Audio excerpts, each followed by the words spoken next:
Siapa ibu yang paling jahat di dunia ini? Yaitu seorang ibu yang paling jahat adalah seorang syarifah yang menikah bukan dengan Habib, karena dia memutus nasab daripada anaknya. Pada hari kiamat itu anak tidak akan diakui oleh Nabi Muhammad SAW sebagai cucunya. Ini ibu yang paling kurang ajar. Sebenarnya orang ini telah mewarisi ajaran-ajaran kafir jahiliyah.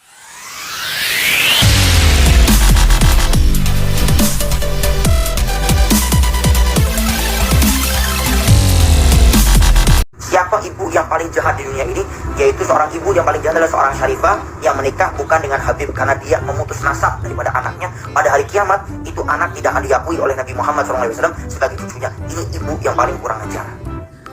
Kalau ada orang memiliki pemahaman bahwa status kezuriatan atau zuriyah dari jalur perempuan, dari syarifah, laki-lakinya bukan syarif, kemudian terputus nasabnya, maka sebenarnya orang ini telah mewarisi ajaran-ajaran kafir jahiliyah yang mengatakan bahwa banuna banu abnaina wa banatuna banuhunna abnaur rijalil aba'id. Kenapa? Karena dia memutus nasabnya. Anak tidak punya salah apa-apa. Gara-gara kesalahan ibundanya, akhirnya nasab si anak terputus, tidak diakui pada hari kiamat sebagai cucunya Nabi. Lalu mau cari yang seperti apa lagi? Kalau seandainya, naudzubillah min dzalik, sekarang ini banyak kejadian seorang perempuan hamil di luar nikah, akhirnya anaknya ditelantarkan, dibuang. Kemudian si anak berjaya, si anak kemudian hebat, selesai sudah. Kalau seandainya dia terhinakan pada saat itu aja di dunia. Tapi kalau seorang anak yang dari seorang syarifah kemudian menikah bukan dengan Habib, itu malunya bukan cuma di dunia, tapi sampai di akhirat dia tidak diakui oleh daripada Nabi Muhammad SAW sebagai cucunya.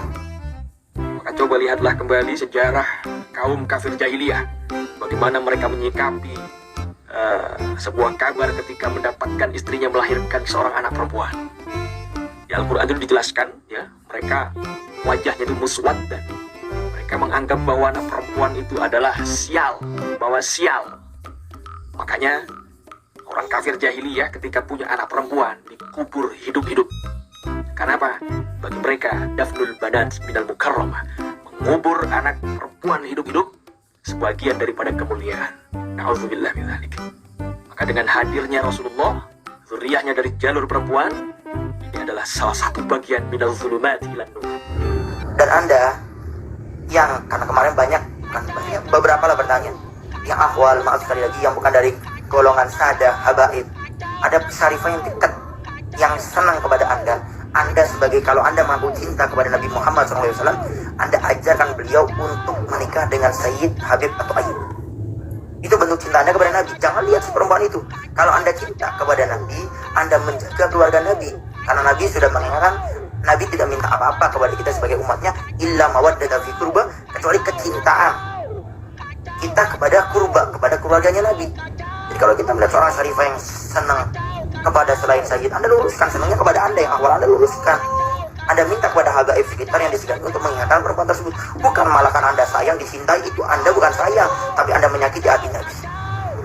Karena Anda memutuskan daripada nasabnya Nabi. Kemudian bagaimana kalau seandainya seorang laki-laki menikah dengan seorang perempuan yang bukan dari kalangan syarifah? Pertama, kalau secara hukum boleh, karena nasabnya akan tetap bersambung kepada Nabi, karena nasab itu ikut ke ayah, nasab itu ikut kepada laki-laki. Tapi di sini perlu Al-Baghdadi ingatkan, kalau yang laki-laki yang sayyid tidak menikah dengan syarifah, yang syarifah menikah dengan siapa? Apalagi pada saat ini Al-Baghdadi dengar satu sudah banding 7, bahkan Al-Baghdadi dengar sudah banding 11, sampai ada yang mengatakan 13. Nah sekarang pertanyaannya, intinya, kalau sudah laki-laki anggap berbanding sampai sekian itu, kemudian yang Habib menikahnya bukan dengan syarifah, yang syarifah nikah dengan siapa? Maka takutlah kepada Allah Subhanahu wa Ta'ala, para sayyid, habaib, kalau Anda tidak menikah dengan syarifah, takutnya Anda akan menjadi sebab menunjukkan satu dosa kepada syarifah. Ini yang ditakutkan. Kacau, kacau, kacau, kacau, kacau, kacau. Suruh pakai BH sama lu.